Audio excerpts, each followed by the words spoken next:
കേരളം നാളെ പോളിംഗ് ബൂത്തിലേക്ക്. നിശബ്ദ പ്രചാരണത്തിന് ദിനമായി ഇന്ന് വോട്ടേഴ്സിനെ നേരിട്ട് കണ്ട് വോട്ടുറപ്പിക്കാനാണ് സ്ഥാനാർത്ഥികളെല്ലാം ശ്രമിക്കുക.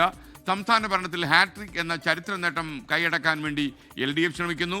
100 സീറ്റുകൾ നേടി അധികാരത്തിലെത്തണമെന്നാണ് UDFിൻ്റെ ആത്മവിശ്വാസം. അതല്ലെങ്കിൽ താൻ രാഷ്ട്രീയ വനവാസത്തിന് പോകുമെന്ന് വരെ പ്രതിപക്ഷ നേതാവ് VD സതീശൻ പറഞ്ഞു വെച്ചിട്ടുണ്ട്.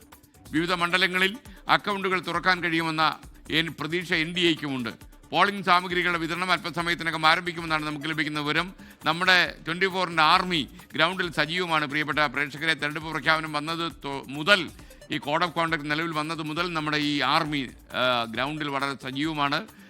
തിരുവനന്തപുരത്ത് നിന്ന് ഷെഫീദ് റാവുത്തറും അതുപോലെ എറണാകുളം മഹാരാജാസ് കോളേജിൽ നിന്ന് ബിവിൻ സി വിജയനും അതുപോലെ മലബാർ ക്രിസ്ത്യൻ കോളേജ് കോഴിക്കോട് നിന്ന് ദീപക് തർമ്മടവും തത്സമയം ചേരും. Good morning to all of my guys. ആദ്യം ഷെഫീദിലേക്ക്. Shefeed, good morning. ഇന്ന് എന്തൊക്കെയായിരിക്കും ചടുലമായ നീക്കങ്ങൾ? മൗനമാണെങ്കിലും വാചാലമായിരിക്കുമല്ലോ.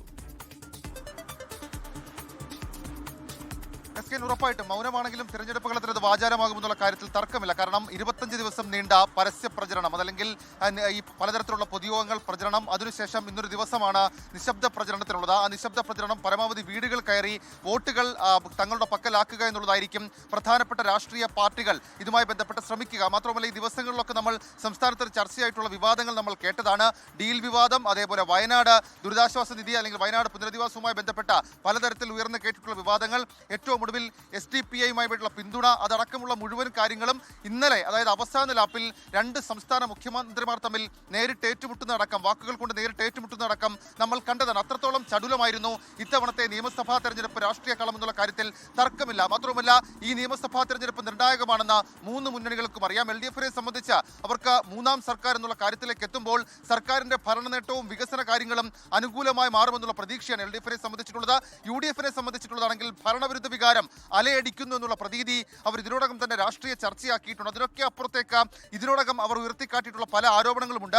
അതടക്കം ജനങ്ങളുടെ മനസ്സിൽ ഇടം പിടിക്കുമെന്നുള്ളതാണ് UDF പറയുന്നത്. NDA സംബന്ധിച്ച് നേമവും വട്ടിയൂർക്കാവും മഞ്ചേശ്വരവും കഴക്കൂട്ടവും അതേപോലെ തന്നെ അടക്കമുള്ള സ്ഥലങ്ങളിൽ അവർക്ക് ഒന്നാമതെത്താനും മറ്റു ചില സ്ഥലങ്ങളിൽ രണ്ടാമതെത്താനും ശേഷിയുള്ള നീക്കം ഇത്തവണ നടത്തുന്നു എന്നുള്ളതാണ് അവർ പറയുന്നത്. അവരുടെ കൊട്ടിക്കലാശത്തിലടക്കം നമ്മൾ 3 മുന്നണികളുടെയും ശക്തി പ്രകടനം കണ്ടതാണ്. പതിവിൽ നിന്ന് വ്യത്യസ്തമായി പല സ്ഥലങ്ങളിലും NDA ക്യാമ്പ് കൊട്ടിക്കലാശ വേദിയിൽ അവരുടെ ആവേശം ഉയർത്തുന്നത് നമ്മൾ കണ്ടതാണ്. ആ രീതിയിൽ എല്ലാ തരത്തിലും പ്രത്യേകതയുള്ളൊരു തെരഞ്ഞെടുപ്പാണ്. നാളെയാണ് എങ്ങനെയാണ് കേരളം മാറേണ്ടത്, അല്ലെങ്കിൽ ആരായിരിക്കും കേരളം ഇനി ഭരിക്കേണ്ടത് എന്നുള്ള കാര്യത്തിൽ ജനങ്ങൾ വിധിയെഴുതുക. ആ ജനങ്ങൾ വിധിയെഴുതുന്നതിന് വേണ്ടി കാത്തിരിക്കുകയാണ് രാഷ്ട്രീയ പാർട്ടികൾ.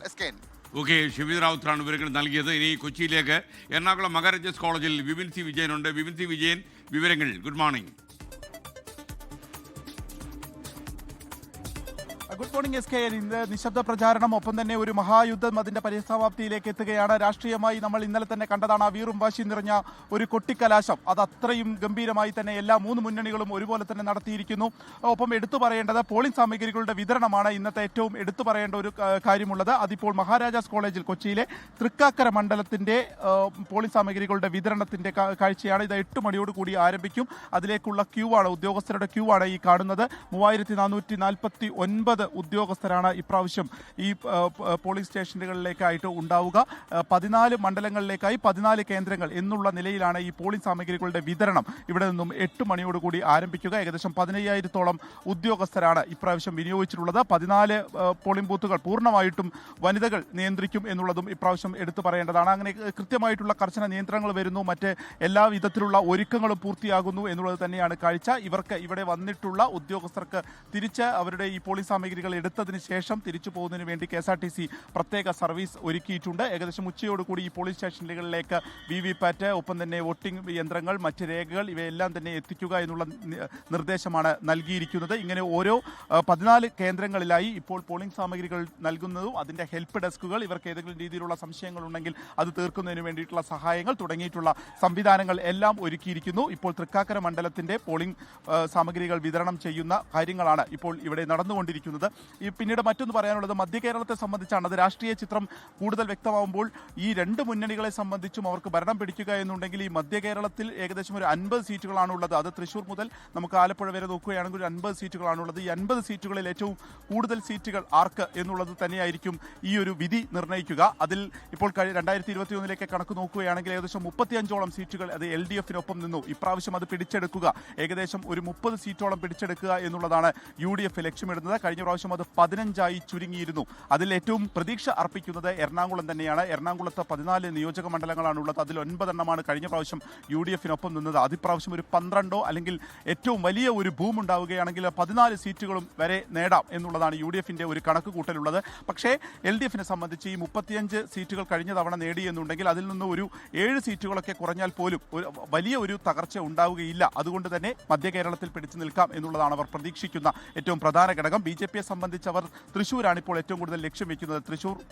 തൃശ്ശൂർ നഗരം ഉൾപ്പെടുന്ന മണ്ഡലം ഇപ്രാവശ്യം BJP-ക്ക് ഒപ്പം നിൽക്കുമെന്ന് പ്രതീക്ഷിക്കുന്നു. ഒപ്പം തന്നെ ഗുരുവായൂർ ഉൾപ്പെടെ ശക്തമായിട്ടുള്ള ത്രികോണ മത്സരം, അതൊരു വിജയത്തിലേക്കൊക്കെ എത്താനുള്ള ഒരു സാധ്യത കൂടി കണക്കിലെടുത്താണ് BJP-യും മുന്നോട്ട് പോകുന്നത്. അങ്ങനെ ഇന്ന് സ്ഥാനാർത്ഥികളെ സംബന്ധിച്ച് ഏറ്റവും നെഞ്ചെടുപ്പേറ്റുന്ന സമയമാണ്. നിശബ്ദ പ്രചാരണം സജീവമായി തന്നെ അതിരാവിലെ മുതൽ സ്ഥാനാർത്ഥികളുടെ ഭാഗത്തുനിന്ന് ആരംഭിക്കുകയും ചെയ്തിട്ടുണ്ട്. ബിപിൻ സി വിജയനാണ് വിവരങ്ങൾ നൽകിയത്. ഇനി കോഴിക്കോട് മലബാർ ക്രിസ്ത്യൻ കോളേജിൽ നിന്ന് ദീപക് തർമ്മണം കൂടി ചേരുകയാണ്. Deepak, good morning. ദീപക്, എന്തൊക്കെയാണ് കൂടുതൽ വിവരങ്ങൾ? Very good morning SKN. Malabar പൊതുവെ എല്ലാ പോരാട്ടങ്ങൾക്കും വീറും വാശിയും ഏറെയുള്ള മണ്ണാണ്. അതുകൊണ്ട് തന്നെ തെരഞ്ഞെടുപ്പിൽ ഈ രാഷ്ട്രീയ പോരാട്ടത്തിലും വലിയ രീതിയിലുള്ള വീറും വാശിയുമുണ്ട്. നമുക്കിപ്പോൾ ദൃശ്യങ്ങളിൽ കാണാം, ഇതാ ജനാധിപത്യത്തിൻ്റെ ഈ കൃത്യമായ കണക്കെടുപ്പ് നടത്തുന്ന യന്ത്രവുമായി ഈ പോളിംഗ് ഉദ്യോഗസ്ഥർ ഈ യന്ത്രവുമായി പോകുന്നതാണ് നമ്മൾ കാഴ്ച കാണുന്നത്. ഇവിടെ 13 മണ്ഡലങ്ങളാണ്. 13 മണ്ഡലങ്ങൾക്ക് 13 വോട്ടെണ്ണൽ കേന്ദ്രം. ഞാനിപ്പോൾ കോഴിക്കോട് നഗരത്തിൽ ക്രിസ്ത്യൻ കോളേജിലെ വോട്ടെണ്ണൽ കേന്ദ്രത്തിലാണുള്ളത്. ഇവിടുത്തെ റിട്ടേണിംഗ് ഓഫീസർ സജിത്ത് നമ്മളോടൊപ്പം ചേരും. റിട്ടേണിംഗ് ഓഫീസർ സജിത്ത് ചേരുകയാണ്. എല്ലാ ക്രമീകരണങ്ങളുമായോ? എല്ലാം ക്രമീകരണങ്ങളുമായിട്ടുണ്ട്. നമ്മൾക്കിവിടെ കോഴിക്കോട് സൗത്ത് മണ്ഡലത്തിൽ മൊത്തം 168 ബൂത്തുകളാണുള്ളത്. 168 ബൂത്തുകളിലേക്കുള്ള സ്റ്റാഫും റിസർവ് ഉൾപ്പെടെ ഏകദേശം 800 പേരെയാണ് നമ്മളിവിടെ പോളിംഗ് സ്റ്റാഫായിട്ട് വെയിറ്റ് ചെയ്യുന്നത്. അപ്പോൾ അവർ ഓരോരുത്തർക്കും കൊടുക്കാൻ വേണ്ടിയിട്ട് അല്ലെങ്കിൽ അവരുടെ സാധന സാമഗ്രികൾ വിതരണം ചെയ്യാൻ വേണ്ടിയിട്ട് ബാലറ്റ് മെഷീൻ, പിന്നെ മറ്റ് സാധന സാമഗ്രികളുണ്ട്. അപ്പോൾ അതെല്ലാം വിതരണം ചെയ്യാൻ വേണ്ടിയിട്ട് 20 കൗണ്ടറുകളാണ് നമ്മളിവിടെ സെറ്റ് ചെയ്തിരിക്കുന്നത്. 8 മണിയോട് തന്നെ നമ്മൾ വിതരണം 1200 വാഹനങ്ങളുണ്ട്. പിന്നെ 8 മണിയോടുകൂടി നമ്മളിവിടെ ഇത് സ്റ്റാർട്ട് ചെയ്യും, ഡിസ്ട്രിബ്യൂഷൻ സ്റ്റാർട്ട്. മറ്റൊരു കാര്യം, ഇതിനിടയിൽ ഈ വിതരണം നടക്കുമ്പോൾ തന്നെ ഇവിടെ വോട്ടെടുപ്പിനുള്ള സൗകര്യമുണ്ട്. അതായത് ഈ ബൂത്ത് ലെവൽ തിരഞ്ഞെടുപ്പ് ചുമതലയുള്ളവർക്ക് വോട്ട് ചെയ്യാനുള്ള സൗകര്യം കൂടി ഇവിടെ ഉദ്യോഗസ്ഥർക്ക് ഒരുക്കിയിട്ടുണ്ട്.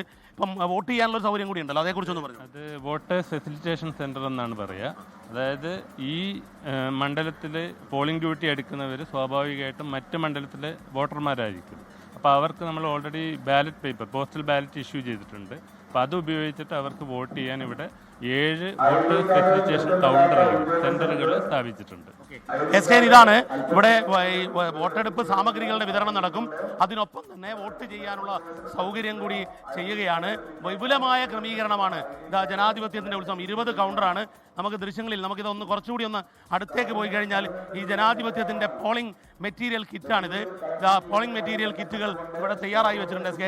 നമുക്കൊന്ന് ഇപ്പോൾ തൊട്ട് നോക്കാം, കാരണം ഇപ്പോൾ തൊട്ട് നോക്കിയാൽ കുഴപ്പമില്ല.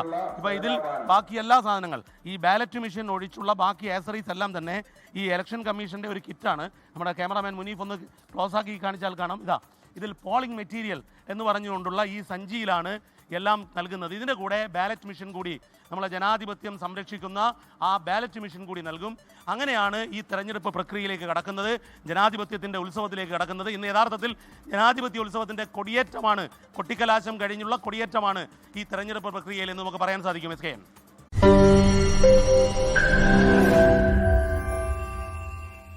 ലോകത്തെവിടെയായാലും ഏത് സമയത്തും 24 വാർത്തകളും ഓഗ്മെന്റഡ് റിയാലിറ്റി പാക്കേജുകളും എക്സ്പ്ലെയിനറുകളും വിശദമായി കാണാൻ ഞങ്ങളുടെ YouTube ചാനൽ നിങ്ങൾക്ക് സബ്സ്ക്രൈബ് ചെയ്യാം.